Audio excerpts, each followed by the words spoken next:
Finally, it's over. Guys, I watched around 5:30, 5:40, I think. And take into account with the entire show, with the kickoff show, I watched about 5 hours and 30 to 40 minutes of content. While sick, mind you. This shows you how I am devoted to doing the best type of content with the best type of reviewing. I'm so sick. And I just stayed up all this time and I'm exhausted. But you can't say that this isn't a memorable Royal Rumble. Either it's a monumental flop in your eyes or a monumental success in some way. That's the truth. Because of the Women's Royal Rumble, you take it either one way or another. This is either a monumental flop or a monumental success. A milestone, if you will. Let's go through all the matches before we go to the Men and Women's Royal Rumble, because it makes better sense that way. Now, when I looked at the kickoff show, there wasn't that much there. I mean, I did see some of the matches and some of the talk. Essentially, when it came to the matches at 205 Live, I didn't care. They haven't picked a new GM because of what happened to Enzo Amore. I know I could say something about Enzo, but I don't really want to because there's no way of knowing the truth. And if you're going to be honest, seeing that they got rid of him so quickly shows that the rumors were true, that he was a problem child, a menace to the WWE locker room. Now, is that fair or not is always up to interpretation. It's easy to say the guy was a dick, it's good they got rid of him. But I'm just seeing it from the point of view that we don't know the truth if he raped the girl or not. Even if she didn't get raped and he got fucked over by this woman, sorry for the language, he was causing trouble to his fellow wrestlers. And that, you don't do that. You don't want that much friction in your business. So I'm not saying that he doesn't deserve it. I'm not saying he does deserve it. I'm just saying we don't know the story and the WWE has the right to get rid of him. But 205 Live, I didn't care. Now, when it came to the repeat of what happened in when it came to the repeat of Raw 25, seeing the Club versus the Revival, it was the reverse. And I hate 50-50 booking. You just buried the Revival, and now you give them a chance to get back, and it didn't really matter. So we got that away. Let's look at the main card. I was surprised. I'm not going to lie. I was surprised to see that AJ Styles in the handicap match opened the show. I'm not going to lie. I thought it was going to be the Women's Royal Rumble. Because of how they've been booking things for years, this was a surprise. I was shocked. And I think I might use that as my title. Shocked. So, was the match good? Honestly, I can't say the match was bad. I can't. But let's be honest. If they actually let Kevin Owens and Sami Zayn win, which they probably should have, it would give us more hyping going into the rest of the Royal Rumble. Not saying the Royal Rumble was 100% bad, but you would have had a shocker. And I think they might have needed it. Because even though most of the matches that were not the Royal Rumble matches weren't bad, in the end I think it could have used it. Because it just felt like so-so. It wasn't bad, but it wasn't good either. And in the end, as you know, AJ retained. You saw how angry Kevin Owens and Sami Zayn were, particularly that the tag supposedly happened, and it didn't happen. This is just keeping up what's going on for SmackDown Live. That's the way it is. Chad Gable and Shelton Benjamin versus the Usos. Honestly, in the 2 out of 3 fall match, it was the best match from the Royal Rumble matches. It just was. I just felt like it was the best quality match. You got 4 guys who know how to work together. And the 2 out of 3 fall match was very surprising, but not that surprising because there was so much content. They had no choice but to make that match short. That's the reason when the second match happened, the Usos won. They were slated to win. There was going to be, I'm sure, that the Usos were going to win one, Chad Gable and Shelton Benjamin was going to win one, and then the Usos were going to win the third one. But because there was so much content, they had no choice but to take out the third match. There was no choice. So that's the reason why the Usos won so quickly. And I'm sure people say that's terrible. Shelton Benjamin and Chad Gable, they're ready. They're ready. No, they're not. because I said it before and I said it again, I don't care what anyone says. They should have been separate at first, been bad at first, and then came together and became great. Being brought together, period, just the way they did, felt like it might have been good, but in actuality, it wasn't. And that's the truth. I'm just being honest here. No matter if I liked them or not, it should have been that way because it would have been better for them. Now, before I get to the next match, Ric Flair became the new KFC Colonel. What? That Colonel match, to become the Colonel, basically a Royal Rumble match to see who was the Colonel. And you could see Ric Flair was so ginger and throwing out, what was it? Rusev and Dolph Ziggler, throwing them out if I'm right. If I even remember, there's so much stuff here to try and remember. He just looked so frail throwing them out. But I gotta admit, seeing that Rick is the one who's now the new Colonel, actually kind of makes some sense. He is from North Carolina. And that kind of makes some sense because he is from kind of the South. And having relatives from the South kind of makes some sense for me as well. Now the next match. Seth Rollins. And you know what? This match I really didn't care that much about. I mean, the match wasn't bad. And the right team won, which was the Bar. I felt that the Bar is much better than Seth Rollins and Jason Jordan. This goes for Jason Jordan, particularly. He got nailed so bad. Unfortunately, didn't get a shot of that because the stream froze on me. Frack. There was a lot of people looking at this Royal Rumble, and I gotta say that the stream, no matter which stream you went to, was laggy as fuck. It was bad. You would be lucky if you got a stream that was pixelated but still clear functioning. That's the reason why most of my images are very pixelated. But it had to happen. Now we're going to have them split off, and probably there'll be a feud between them because it's obvious that I really do want to see Jason Jordan as a really full-blown heel. And being a good guy that has an attitude like a heel is great. But I'm hoping soon that he will turn with Kurt Angle. That's the only way this will work for him. He needs to be with Kurt Angle, make Kurt his manager, take him off being general manager. That's just me. The last match, if I'm forgetting a match, I'm so sorry. I am sorry, still sick. I'm sick and I'm tired. So please bear with me if I'm forgetting anything. The final match, the triple threat. Braun Strowman, Brock Lesnar, and Kane, which made no freaking sense! Oh, that hurt my throat. Look, I'm angry. Was the match good? Yes, it was.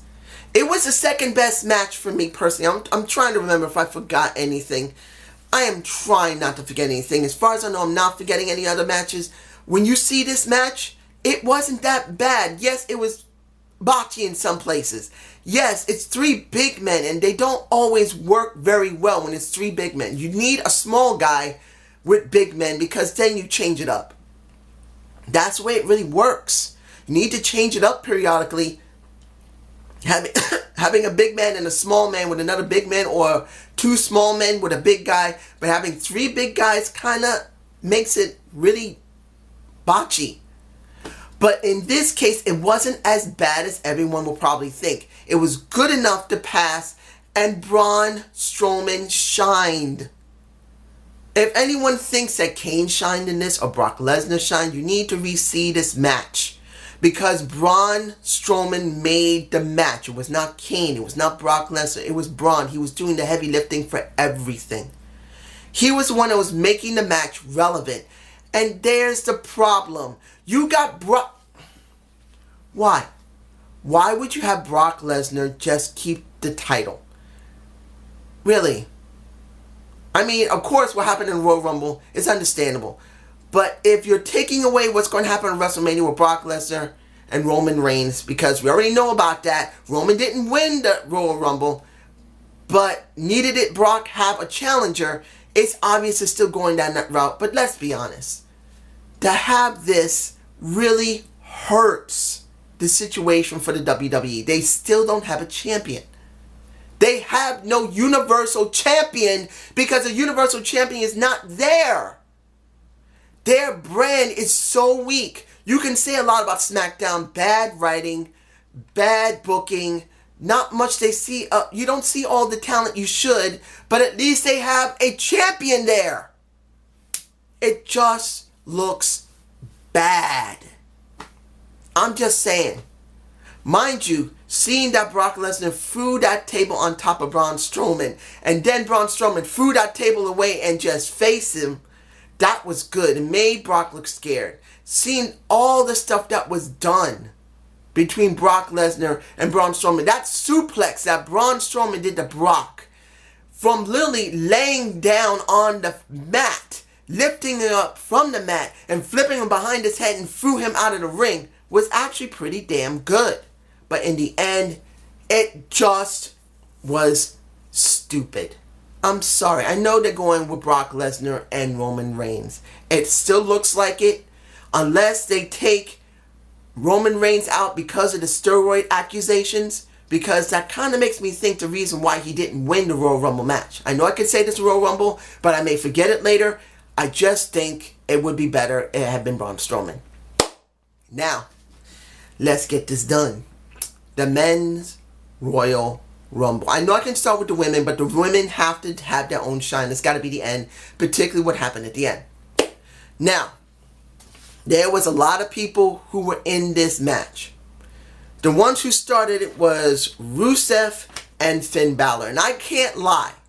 Because of how it was looking, it looked like, and this is what I originally thought. This is what I originally thought when it came to the Royal Rumble at the end. It was going to be Finn Balor and Roman Reigns. Because of the steroid accusations, I had a feeling that they were going to use Finn Balor in his place. Because a lot of people were thinking that Roman Reigns could win the Royal Rumble. I felt that because of these accusations, he was going to be punished by being at the very end of the Royal Rumble and put someone else over. And in actuality, he actually did that, but not the person that I expected. So Finn Balor lasted over an hour. I think an hour and a minute or an hour and 2 minutes. So that was a good showing for Finn. But let's be honest, he's still not a Daniel Bryan. No matter how much people want to say he is, he just isn't. Johnny Gargano is being booked more like Now, I'm not saying that Johnny Gargano is better than Daniel Bryan or even comes close to him. But in actuality, he has a little bit more than Finn Balor. He's got more character than Finn Balor. Let's be honest, he does. So I can understand a Johnny Gargano, Johnny Wrestling, being near a Daniel Bryan status than a Finn.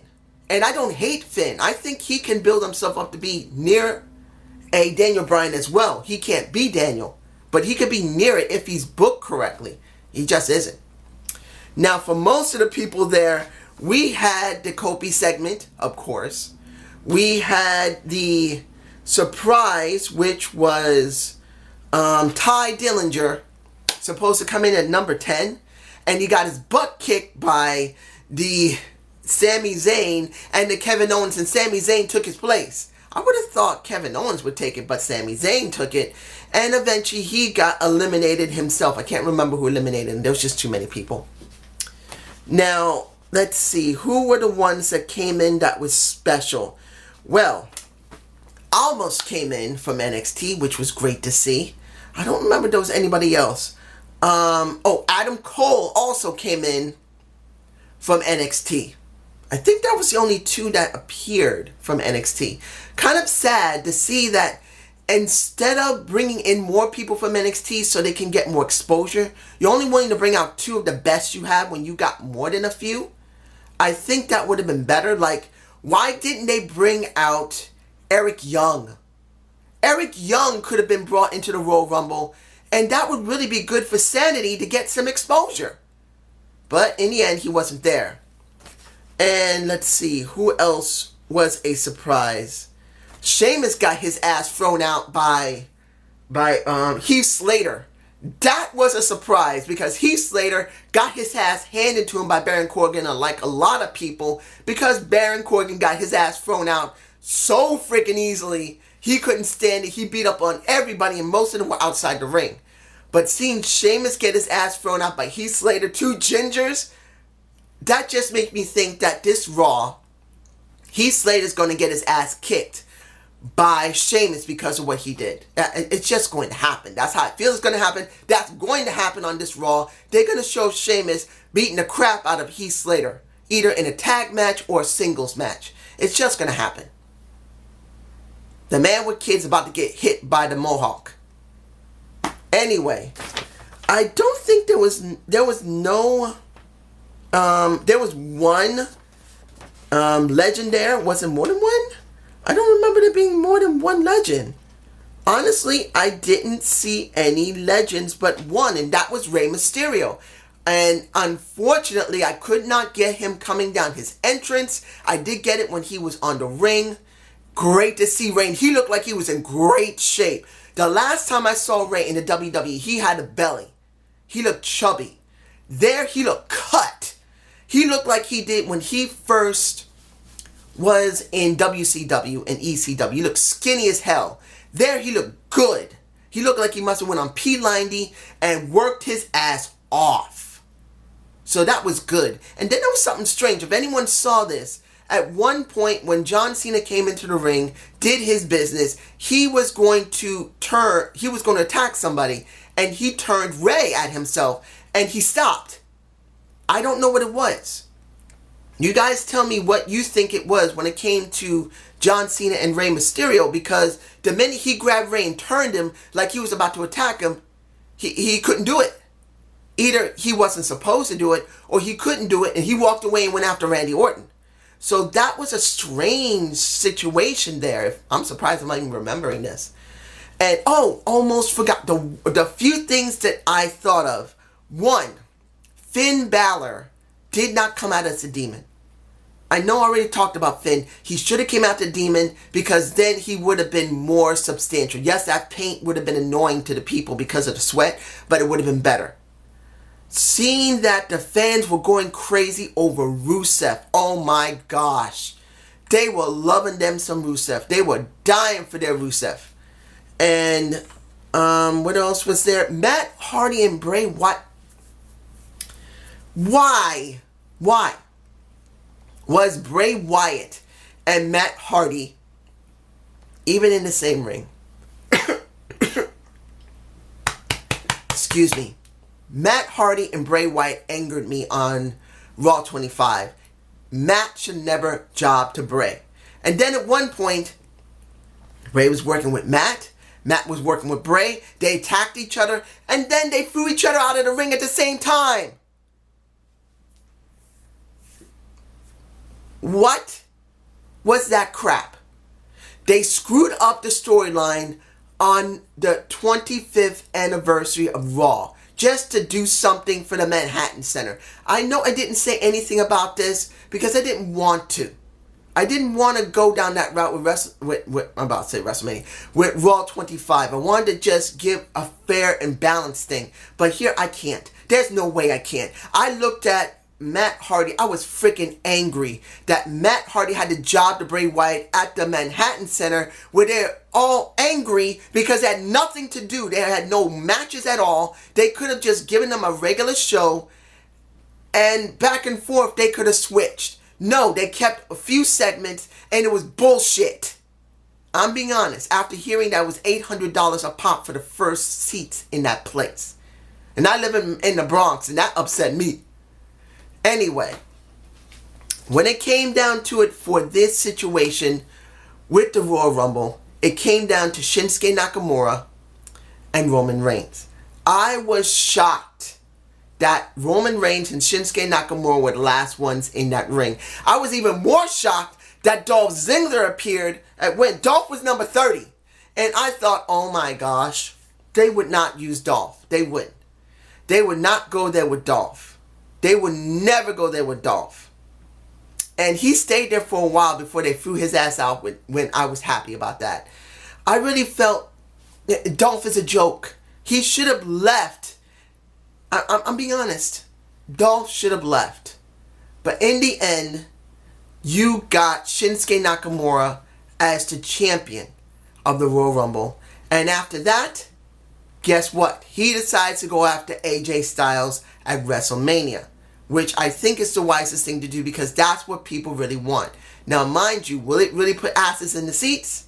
That's going to be a bit of a question. I don't know if it will happen. I don't know if people are going to really care about... I know people say they'll care, but it takes a lot of people to make it look like they care, because if you don't sell enough seats, WWE doesn't mostly give a damn. So I am happy that it wasn't Roman, because honestly, if he has been doing steroids, I don't want him as an example of what a typical good guy is when he did something that stupid. But that's just me. Now, the Women's Royal Rumble match. I'm going to say this. As I said in the beginning of this review, I was shocked that the women didn't open with the Royal Rumble match, or that it was at the kickoff show. That was something I thought might happen. Either it would be on the kickoff show or the very opening of the Royal Rumble. It wouldn't be the end. I didn't think the WWE would actually go there because they weren't sure about the women. But I was wrong, and I'm glad I'm wrong. I'm glad they were willing to take this chance and put the women at the very end of the Royal Rumble. But I'm not going to lie about this, ladies and gentlemen. I know a lot of women are going to think, if any women even see these videos, that I'm being sexist. I'm not. When you look at the crowd's reaction, let's be honest. The only reason they had heavy reaction was not because of the women on both rosters. They only cared about the women who came back. That's where all the cheers came in. That's where all the applause and the chanting came in. So in general, very few women that were on both Raw and SmackDown, even NXT for example, there were more than a few women on NXT. There were like 2 women from NXT. Kylie Zane and Ember Moon, which I did say were going to appear. Of course, I didn't get the order right at all. My order was completely botched. That was wrong. And I knew it was probably going to be botched. But there were very few women that came from any of the rosters that they cheered for. So if you're going to be 100% blunt, it didn't succeed like they expected it to. Because it took all the older generation wrestlers to make this great or interesting or exciting. And that's the truth. The Women's Royal Rumble was not a total success because the current women that are on the roster have been so badly booked, so badly presented in storyline, that there was almost no interest. None. And that particularly hurts me, ladies and gentlemen. You know how I feel about Naomi. And this hurt me seeing that this happened. But let's get into who were the ones who started. Becky Lynch and Sasha Banks opened it. Now, Sasha lasted about 52 minutes. Now, I gotta commend them for letting Sasha do this because they have been booking her very badly lately. So seeing that she was the one that they presented still shows they had some stock in her. So that's a good thing. That is.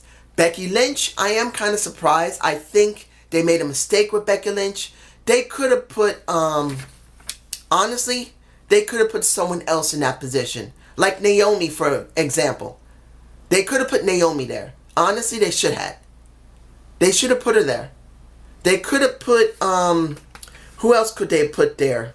They could have put Carmella there. As to currently Miss Money in the Bank, she would have been a very good choice. Not choice. Choice. But when it came down to it, where did Carmella come up? Carmella came on 17th. And when it came to, I can't remember where she was. But essentially, when it came to Carmella and who else? There's so many people that I've already forgotten. But essentially, it was a good match. When it came to the women who were their legends, it was good. But I was kind of surprised how rusty they look. I'm not lying here. I was glad to see Michelle McCool. And she looked like she had at least trained a bit before getting in there. Trish Stratus looked like she had been practicing when she got in there. But when it came to Lita, Lita looked really rusty. Kelly looked really rusty. Tori Wilson looked really rusty. They got great pops. There's no joke. Lita was number 5. She was the first of the legends to come out. Or the former women's. Sorry, talking too much hurts. One of the former women that used to wrestle. She got the largest pop until Trish Stratus came out. But let's be honest. Lita looked terrible when she was wrestling. It just looked really bad. She looked so ginger. Well, not ginger. She looked so frail in the ring. Like she didn't want to really take a chance 100% during the beginning and the middle of her run in the ring. Only at the end did she just begin to loosen up. Now, a lot of people are going to say, well, some people have been in the ring for a long time, don't really get into it until they warm up a little bit. But why didn't that happen with Michelle McCool? Why didn't that happen with Trish Stratus? Why didn't that happen with Beth Phoenix, for that matter? Beth, yeah, she's a muscle girl. But why didn't it happen with her? Honestly, for those women, they just looked like they had not been training at all. They were in great shape. Don't get me wrong. Every last one of those legends, every last one of the former women wrestlers, like Jacqueline looked wonderful. But I don't think they really had been doing any training. And if they did, it was extremely brief. And it did take away from most of that match. If you heard most of that match, unless it was one of the better wrestling women that came back, like, not like Tori Wilson, like Trish Stratus, like Michelle McCool, like, I think Jacqueline did pretty good. And Vicky Guerrero was freaking awesome. Excuse me! Oh, that hurts my throat.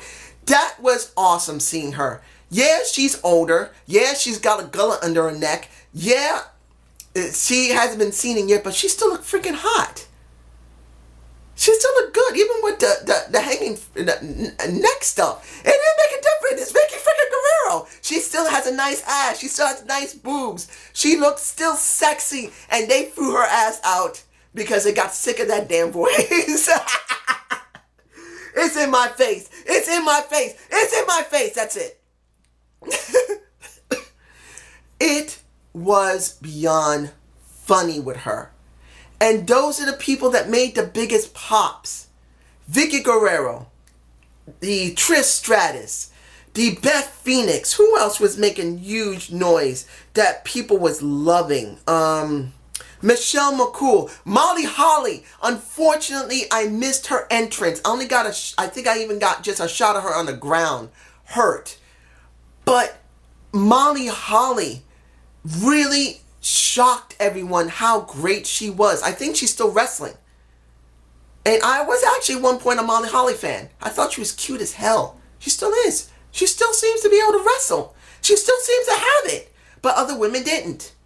And it just brought down some of the match quality. Particularly when they had to interact with the women on the roster. Like when it came to Layla. Now, Lana, sorry, I'm not saying Layla. I don't know why Layla didn't show up. That's sad. But Lana, she interacted with Lana at one point before she was thrown out. When it came to Sasha Banks interacting with Kelly, it wasn't bad, but then it just felt botchy because the women on the roster, they at least can take a hit. Most of these women could not take a hit properly.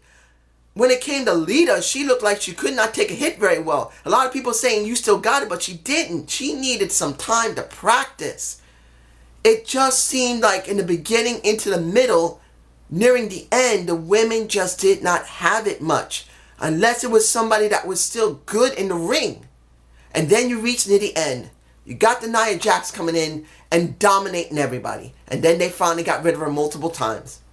Then you got Asuka coming in. I said Asuka came in maybe about 3 or 4 on my list. She comes in as number 25. I think it would have been better for Asuka to come in around 15, that would have given her more credibility. And that's how I feel about it. Then you got Mickie James coming out who looked good. And then when she faced Trish Stratus, that's when it was on. That is when you see a current woman on the roster who can go and still has some star power compared to a woman who's not been on the roster for a very long time, still seems like she can go, and then they clash. The people went apeshit.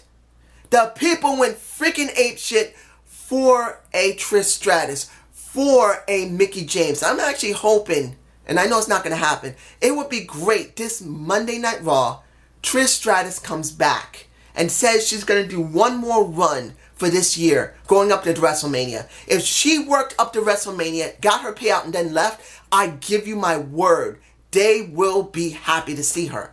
Because she was the most hottest person there. And it really felt like when it came to good wrestlers who are from the former generation to the current ones, it worked, it flowed. But then when it came to just the regular women on the roster, it didn't. Unless it was women who have not been there in a while. And that's when it came to the Bella Twins. When Nikki came back, when Brie came back, they had a very strong pop. Once Brie came out, you got the yes chants. People were going crazy over that. They were loving it. It's just that by the time it was nearing the end, and you had just the Bella Twins, Asuka, it just wasn't bad. But then it was so predictable. Let's be honest, it felt predictable that Asuka was going to win it. Now, I said it was either going to be Asuka, Naomi, or Nikki Bella. Now, I wasn't too far off when it came to the very end that Nikki Bella would be there. I thought it would be with Natalya. But in this case, you had Nikki Bella with Asuka. And in the end, it was Asuka who won. But here's the thing that kind of took away from the entire Royal Rumble for the women. And I know that people are going to say, what? No. Yes. This is what you get. Even if it was predictable with Asuka winning. Yes, it was predictable. Because being the last one, many people thought she was going to win, and she did. Once Charlotte and Alexa Bliss got into the ring, and then Ronda Rousey comes out, gets into the ring, wants to shake Asuka's hand, points to the WrestleMania sign, and then doesn't say anything other than that, leaves the ring, goes to Stephanie McMahon, who I think should never have been there. It should have been Alundra Blaze. If anyone thinks Alundra Blaze should have been there, tell me a comment below, because I don't think I'm the only one who thinks that. Yes, Steph had been a two-time champ, but I really felt Alundra Blaze would have been the best previous generation from the 80s, the 90s going into the early 2000s. No, late 80s, early 90s. That's when Alundra Blaze was from the previous golden age of wrestling. She should have been the one on commentating, not just at the panel. Ugh. But anyway, Ronda Rousey comes out. She shakes Steph's hand. She goes back to the Titantron up the ramp, and she points at the sign of WrestleMania. I felt when they did that, they didn't really give what was needed. A real special moment for the women of the Royal Rumble. The Royal Rumble match needed Asuka to pick one of those women. Needed to pick Alexa Bliss or needed to pick Charlotte. They did not need Ronda Rousey coming out, messing with them, pointing at the WrestleMania sign, and interfering with something that's an inaugural thing if they ever do it again. Now, if anyone else thinks I'm stupid about this, just tell me the reason why I'm wrong. Because as it stands, yeah, you could have brought Ronda Rousey out after that and dealt with the champion that was not picked. That is what should have happened. Asuka should have picked who she wanted to pick. And then the champ that was not going to be picked walks away. And then Ronda Rousey comes out and challenges that champion. That would have made more sense than Ronda Rousey coming out facing all three freaking women and take away the moment of WrestleMania for all three of them. I'm sorry. As far as I'm concerned, if you're going to see the Women's Royal Rumble match for what it was good. But only because the legends and former wrestlers were there. And when it came to the end, it was ruined by letting Ronda Rousey come out, confront all three of the best women that's on both rosters of the WWE, not state anything about who she wants to challenge, walks away and just points at the sign. I just felt like it was a shock, but it was a waste. Now, I'm probably going to be in a minority here. I believe I know I'm going to be in a minority. People are going to say it was incredible. But honestly, I don't believe it is. I believe it was a mistake. But this is just my point of view. I hope you enjoyed this 2018 Royal Rumble review. Leave a comment below. Maybe give me a like or two. I don't normally say it. But with the new changes in YouTube, I'm not going to be seeing much. But I'm hoping people will like it. Have a good day. Have a good night. Peace. I got to get my throat straight out. Bye.